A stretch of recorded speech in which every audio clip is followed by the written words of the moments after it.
Welcome back to another training tune-up video. Today we have Dallas. You can see him behind me here. This is a new to me horse, new to the ranch. He's lived here for, I don't know, 4 weeks or so. If you watched any of our Cowboy Fellowships, he made his grand appearance at one of our Cowboy Fellowship services. We have not ridden him here yet. Julie, who owns the horse, we rode him when we went to look at him before purchasing him, and he seemed like he was going to be a really good fit. Really nice horse. So I'm not sure what to expect. Per my normal, I'm going to make no predictions because the horses always make a liar out of me. So I'm hoping for smooth transitions, and we're just going to kind of, today's goal is just to kind of see where Dallas is at under saddle and see what kind of horse he's going to be and what kind of work it's going to take to get him to get comfortable with our program. So that's what today's goal is. I don't know what Dallas gives us. If you've been watching these horse videos for a little while now, you know that I am at the mercy of what the horse decides to give me when I first get on them. You know, they're going to decide and tell me what they need to be worked on. So, for example, yesterday, Freedom, she wouldn't even walk forward, and so everything else has to stop, because if we're not walking forward, then we got a big problem. So we'll see how that goes. And also, I just realized I forgot to put my spurs on. So we're going to take a pause here, and then I'm going to go sling my spurs on just in case I might need them. So sit tight. All right, I'm back. I now have my spurs on, so we can proceed. So what we're gonna do with Dallas is we're gonna spend some time on the ground, see what kind of stuff he knows. And then as soon as I'm satisfied with that, we'll throw a leg over him and see how it goes. So here we go. Wow, he has already dug a hole, a big hole. Easy, bud.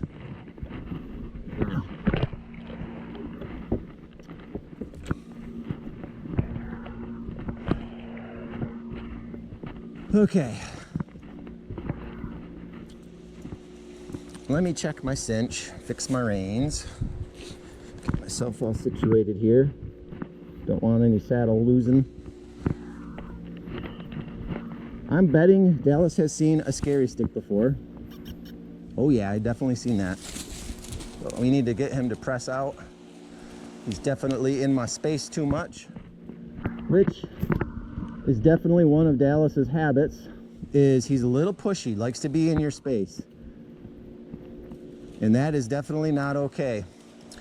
Here's the main reason why it's not okay: because if a horse is allowed to be in your space, then that means they get to decide, that they get to dictate the terms of your horse-human interaction.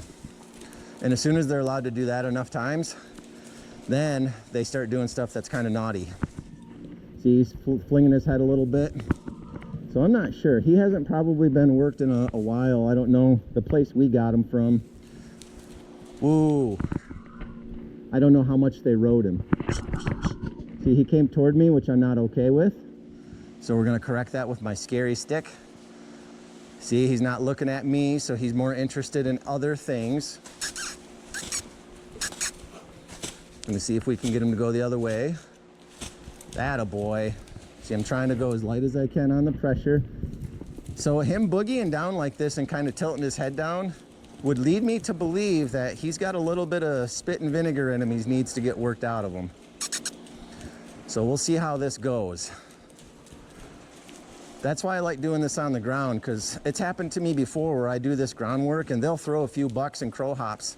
And I'm grateful that I don't have to ride that out. Ooh.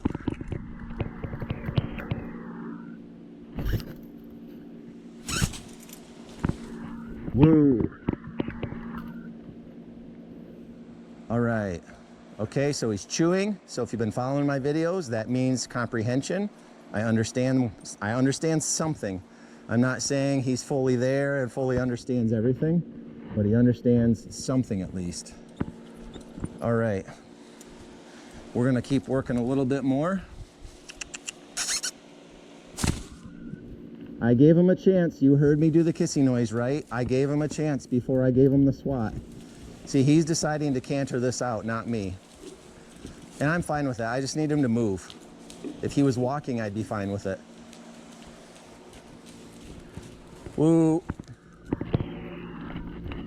Oop, scary stick got hung up on my bed. Whoa. Good boy.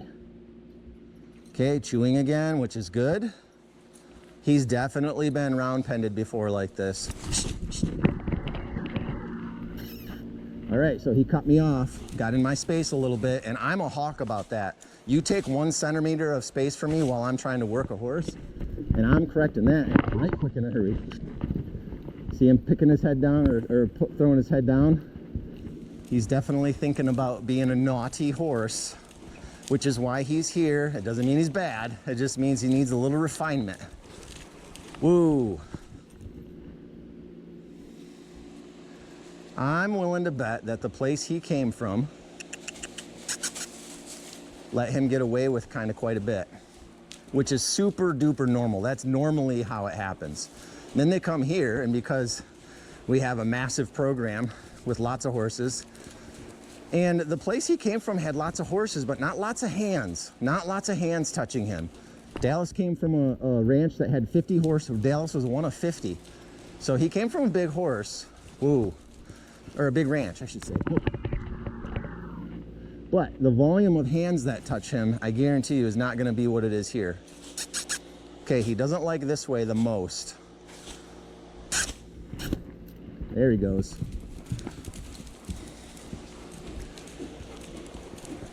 This is also a good way to get a horse warmed up. He's already breathing a little bit. I want him to burn a little energy, get these first few laps out of his system. Woo. So by the time I get on him, he's not, whoop, crowded me. Whoop. I'm gonna put pressure on his halter until he decides to stop moving. There he goes. Good, now I'm gonna ask him to walk toward me. Whoop. Back up. Putting pressure on his face with the line here. I don't know if he knows what this means, but we're gonna try it. See, and sometimes that's not Dallas being bad. That just means whoever trained him and touched him before me may have used different pressure points and cues to tell him to do things. And so that's half the battle when you buy a new horse, especially one that's had some level of training, is you kind of have to unlock the box. You have to figure out what were the buttons that are in him. Okay, we're gonna try his booger side, meaning he doesn't like this side. See him flip his head every time I switch this on this side only. And then he boogies out like I just asked him to gallop. Drama mama is what he is right there on that side only. Okay, whoa.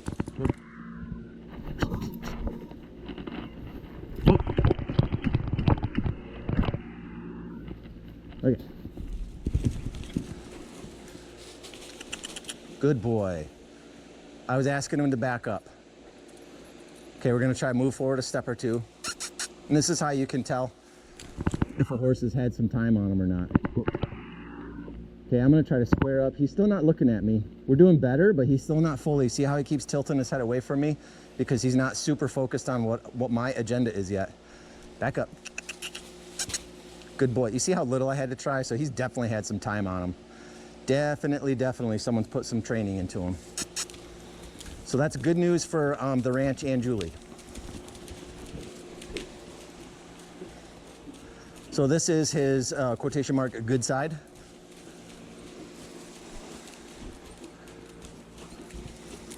Woo. Now Julie and I both rode him, so I mean he's rideable, but he's in a new environment and he's in a new program too. Okay, here's his booger side. And he keeps cutting me off on that side, so I got to get after him a little bit more firmly than the other one.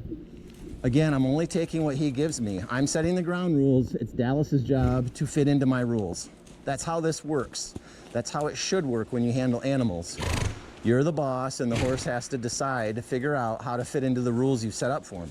Now, it's your job as the horse handler to make sure that those rules are achievable and that your horse knows exactly what you're looking for. Whoa.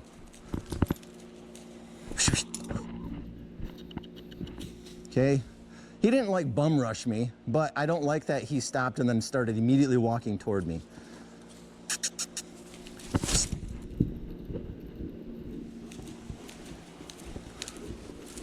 Whoa.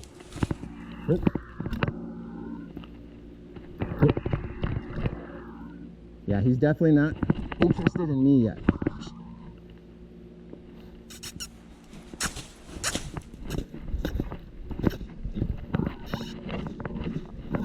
Definitely does not like that side. There he goes. All right, so I found a button, so you guys know what I'm gonna do, right? I'm gonna push that button. Whoa. Whoa. Good boy. See, he didn't take any steps toward me, so we're progressing here.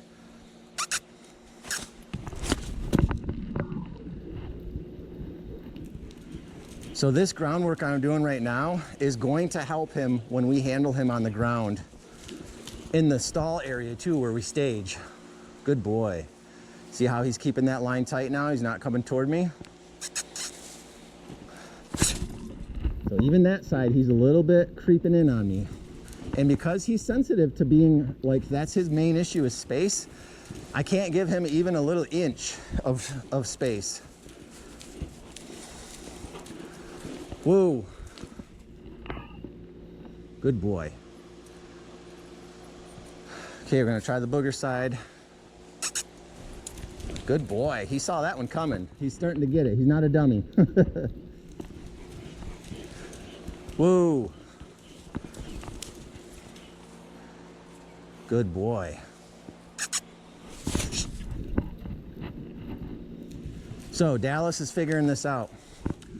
You see, because the place he came from, some of these habits he came with, they were permitting. They were allowing him to do that. Whoa. Oh. All right, I've got a loose lead line here. He's chewing, which again means comprehension, understanding something. I've got an eye and a half. See, then he tilted his head. What I'm looking for is for 2 eyes. I'm looking for both his eyes to lock onto me. Like, I'll give you an example. When I step over to the right, like this, see, he's not locked onto me. He just decided to start moving. So he's not fully with me yet. He's close.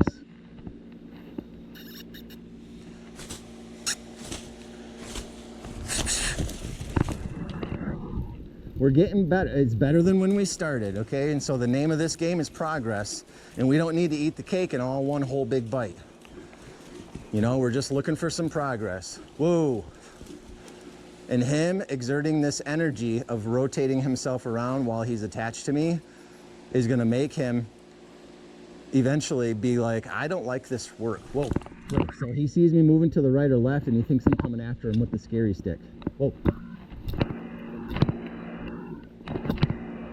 So we're gonna do some stuff right here. Whoa, bud.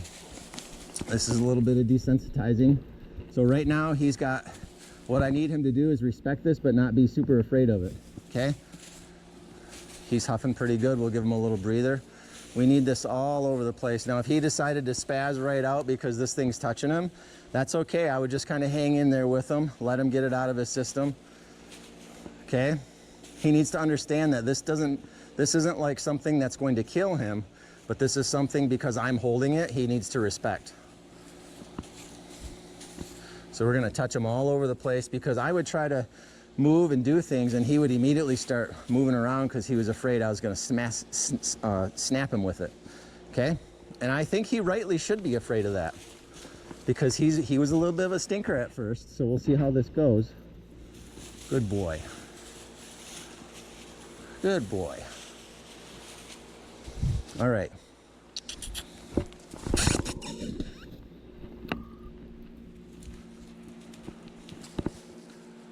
I'm just experimenting, trying some stuff, putting it up high. Things high above horse's head are usually very scary to a horse, okay?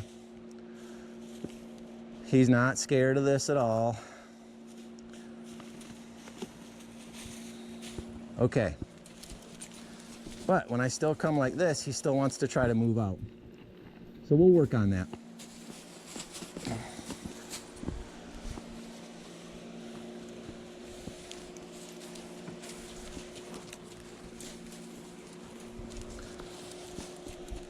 So he's still not with me. His eye and his agenda is outside of this building with his friends. So because he wants to move, we're gonna keep on moving him. Now this is a little bit longer of a groundwork session than my previous horses. And I need that because I just don't know what I'm dealing with here. And then again, the horse is giving it to me in a way where I need to keep spending time here until I feel comfortable that I'm gonna have mostly safe ride. Whoa.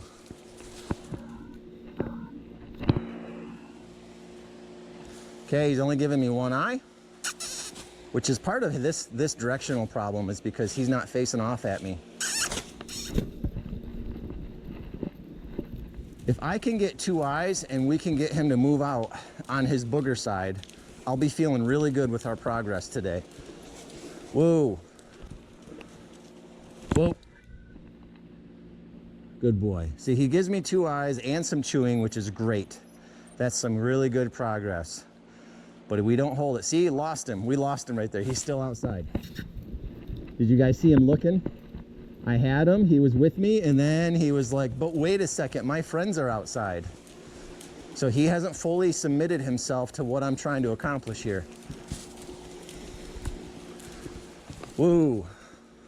Oh.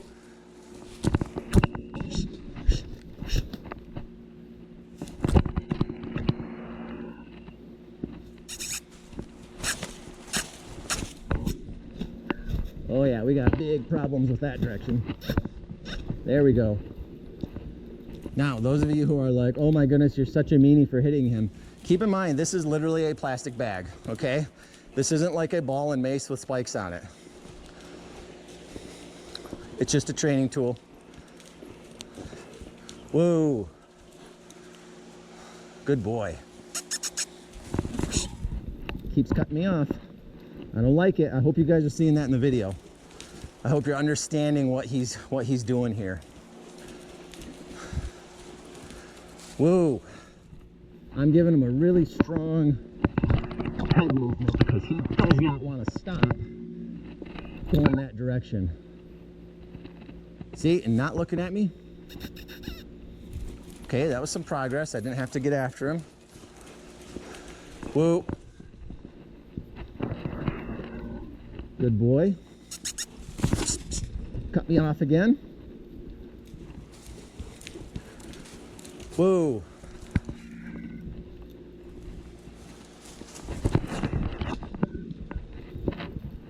Whoop. Whoop. Good boy. What I'm trying to decide is if we have reached the point where he's a little bit at his limit.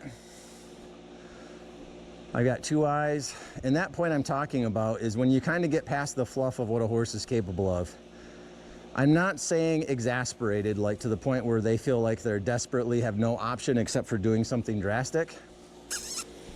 I'm saying like when you get to kind of the real meat of the issue. And right now his main issue is he wants to be outside with his friends and not in here with me. But not bad enough to, you know, give in yet. Whoa. Whoa. Good boy. Now, if you can see his angle, he's still looking. This is partly why he doesn't like this direction. There we go. Because it's like an inverted direction he has to start. If he would give me two eyes and square up with me, he would like that direction better. That's all I'm trying to say. Whoa. Good boy. Okay, I'm gonna drop the scary stick and we're coming in. Good boy. He's huffing pretty good. It's a lot of work. The sand's deep. You can see him sweating a little bit.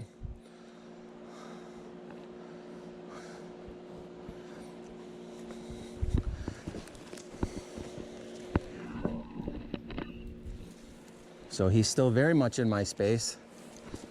So much so that I can't walk where I want to walk. He keeps shot blocking me.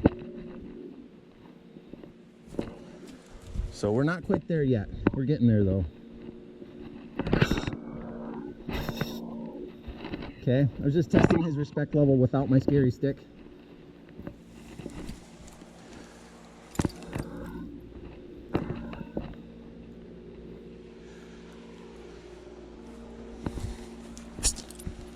Okay, we're gonna try it with my scary stick, but I'm gonna tighten that up so that it's just the stick part, okay? I'm just experimenting here. Okay, you guys are discovering with me how this is gonna go. So what I'm trying to do is get to his other side, and every time I move forward, he starts walking forward and getting in my way.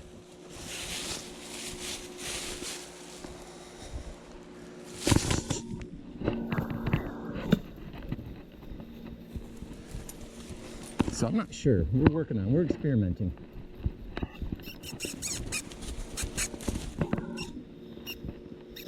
There we go.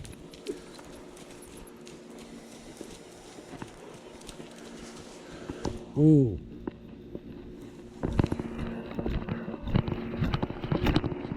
He needs a lot of pressure. I probably need to switch this up to a training halter instead of this leather one.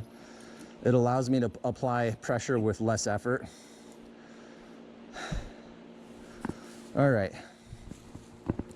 We're gonna try to hop on and see what happens. I would prefer to have him a little bit more locked into me, but we'll see what happens. We'll go for it.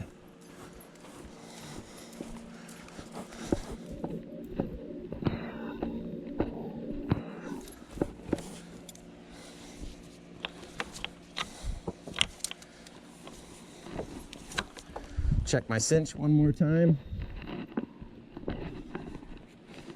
Probably good enough for who it's for.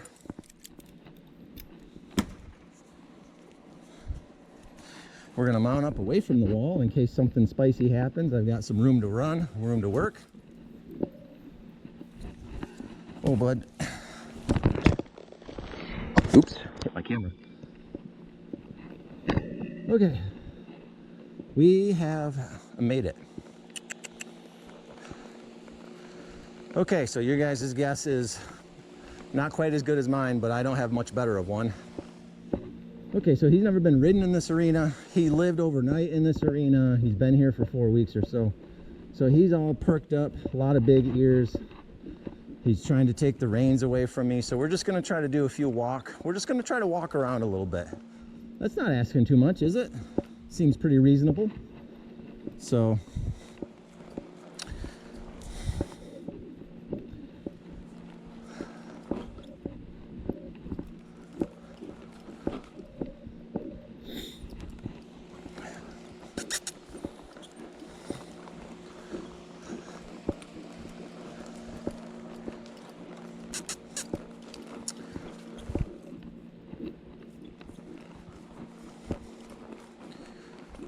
so far, so good. He's huffing and puffing. I don't know if the camera's picking up on the noises he's making. All right, so when we test rode him, he kept doing this thing where he would try to yank the reins out of your hands, just like that. You guys see that on the camera. He pulls his head down and kind of yanks into the reins. And horses do that because they can gain momentary control over their head. They give it a good yank and tug, and if you're not really paying attention, those reins slip right through your hands.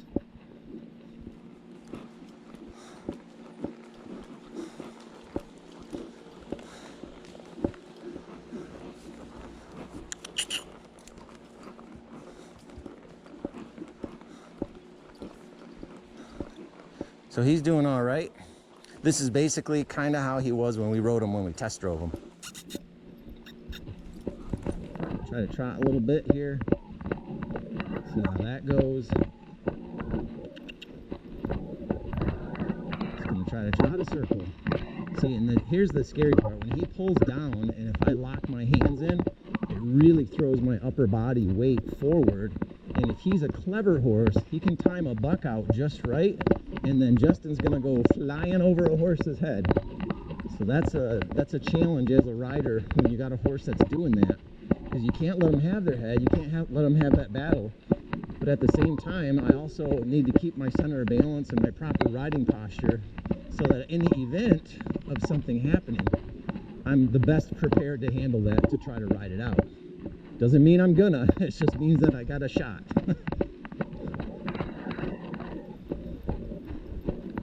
Easy.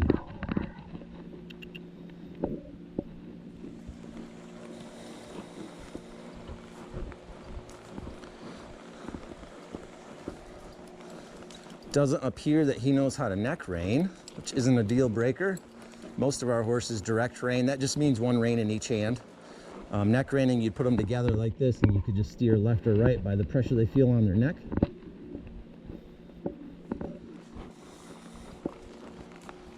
Some horses are trained off leg cues, which is very, very nice, very good. Makes the steering and the controlling even easier. I'm starting to play around with a little bit of leg cues to see what he knows. Now I'm using just like the lower part of my calf. I'm not spurring him right now because I don't need to, okay? So remember, the definition of horsemanship is using the least amount of pressure to accomplish your task on your horse. And so you start small and work your way up because you want that horse to be connected with you. You want to have your horse's back. You want your horse to know, like, hey, I'm trying to do as little of pressure, make this as best as I can for you, okay? But if you force my hand, I'm gonna keep applying pressure, okay? So if you can build that bond with your horse, and that's what we teach here, even if it's a first timer and they're only gonna touch a horse for a 1 hour trail ride, we still teach the same horsemanship. So, all that to say, not using spurs at the moment. He's walking fine. He's responding to my leg pressure with very little light touch, so we're in good shape there. We're gonna try trotting a little bit. Look at that, he picked it right up. Now I can already tell you, because I rode Dallas, I rode him when we went to look at him, I can already tell you that he's definitely better than when we rode him to test ride him, because Julie and I both had a hard time getting him to move out. And I can tell you the place to fight that battle is not in somebody else's barn when you're trying to look at him to buy him, because I don't know what could happen. And I'm riding someone else's saddle and my stirrups. I don't even think I had stirrups on at the time because we didn't take the time to adjust them. So that's just not the right time and place to hash that out. Especially because I know from my experience that when a horse locks up and they stop moving, there's a pretty strong chance that they're probably fixing to do something bad, like buck. Keep it up, bud. Whoa. See, if you can see, I hope the camera caught that. When I pulled to stop him, he really stretched his face and he fought into the pressure. So that's something we're going to be working on. When he feels rein pressure in his mouth, he really fights against it. And it's just it's kind of terrible, like, because it really has a way of making your body position, your posture be off.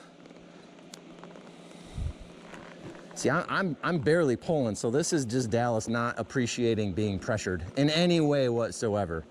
It's almost like if you've got a kid living at home and they have like literally one job. It's like to sweep one floor, one room. And they make it sound like you asked them to, like, you know, go get a 40-hour-a-week full-time job and start paying rent. Okay, so that's what Dallas is doing to me when I put the tiniest bit of pressure on him. He's like really putting his mouth into it, as in like, come on, why are you asking me to do so much? Okay, so that's just a Dallas issue.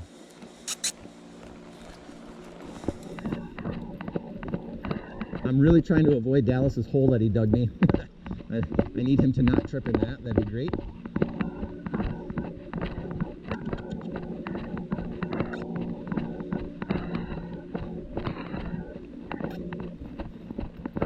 Okay, so here's my assessment so far, is Dallas could stand to have some more groundwork, probably every time before he's rode for a little while.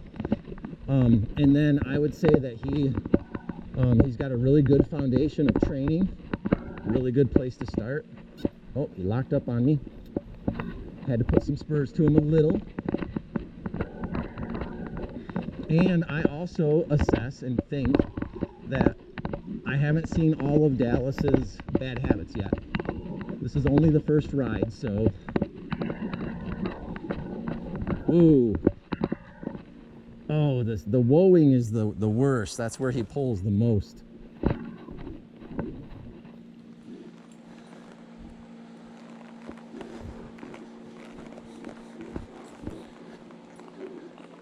I'm just trying to see, because I know that they taught him how to lower his head to carry his head better.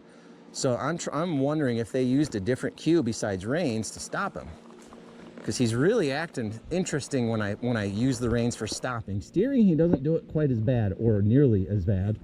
So like when I steer him, I'm barely pulling. He just gently moves. But watch when I try to stop him. See, he really flips his head up, and then when I try to back him up, back up, bud. He puts his head down and then he starts fighting through that bit. So we'll see. That's going to require some more investigation.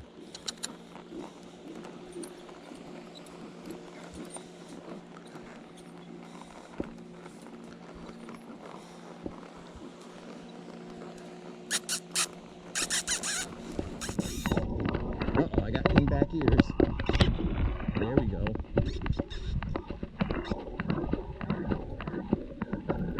Still got pinned back ears.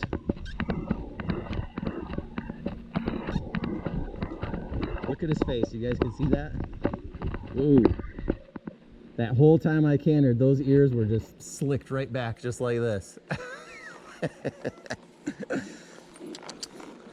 So that could turn into something. That could also just be, I don't like to canter. So we'll see what the future holds on the cantering. Because I promise you, Dallas is going to need to know how to canter. He's not going to get away with that one. But his gaits are really smooth. His trotting and cantering are really comfortable to ride, that's for sure.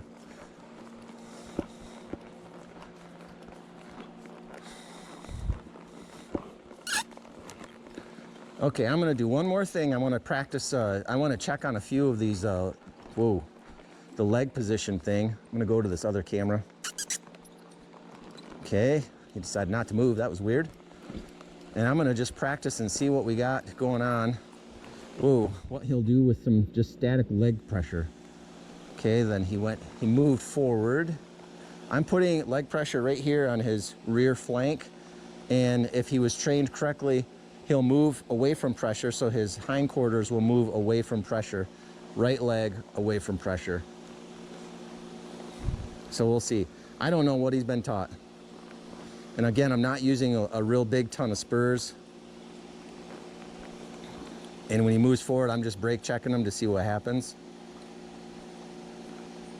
Okay, nothing really going on there. We're gonna try it up here in the cinch area. Again, move away from pressure. It's just I'm asking him to move his shoulder instead of his back end. Okay, I hope you're seeing this. I got swishy tail and I have kind of neutral ears. So I don't know if I don't think he knows what to do with those.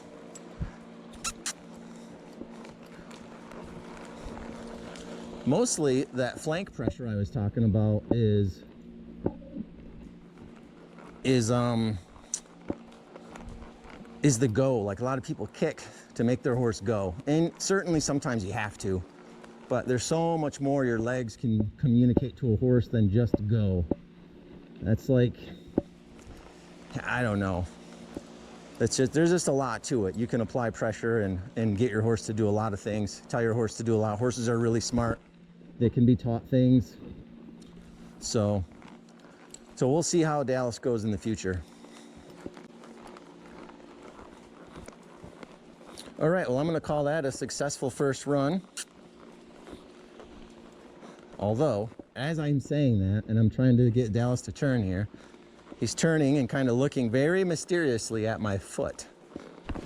Like he maybe want to come back and take a little lick, you know, / nibble. Yep, he did that time. Okay, so pause that. We're not done yet. He's thinking things over. Okay, just so you know, when it comes to biting, you've got to defend yourself. So if I'm steering him this way and he reaches back to try to take a chomp out of anything that's near my body, he's got a boot incoming right to the snout, because I'm not playing that game. We don't do biting.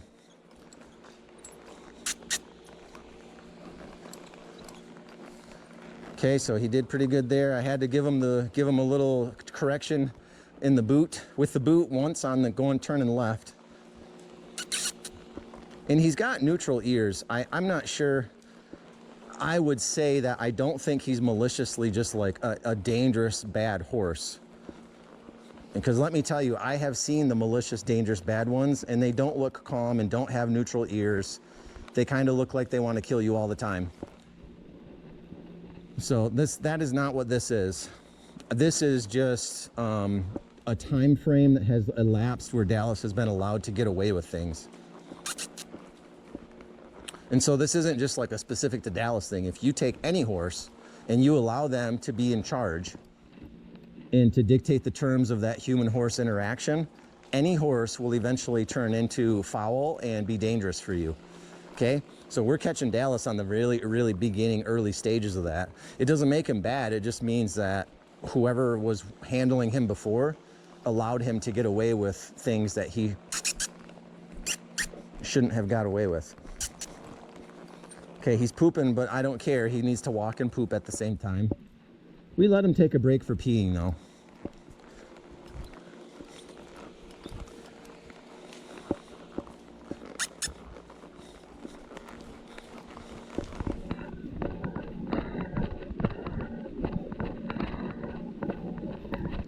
Oh, where are my manners? This is Dallas and he's 10 years old and he's an unregistered quarter horse.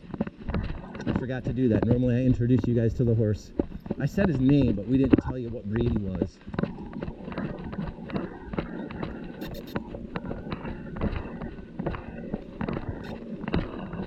Okay, so I'm satisfied with the no biting when I turn. And so we're gonna end on a good note and just walk him down a few laps here and call that a day. And if you're handling horses and stumbled on these videos, that's a great way to end your horse session time, is on a good note. And don't fret if you feel like you totally blew it, or if you feel like your horse just is not connecting with you. Just revert back to the last thing that you and your horse were doing successfully. Do that a few times and then call it a day. Take a deep breath, maybe re-up some information, you know, some training videos or some books or something, and then arm yourself up and then go back at it. Important thing is to keep on trying. Whoa. All right, this has been Dallas. Part 1, we'll have Dallas out for sure again at other times. So I'm Justin from Whispering Hope Ranch. This is Dallas, and I hope you enjoyed this training tune-up video, and we'll see you on the next video.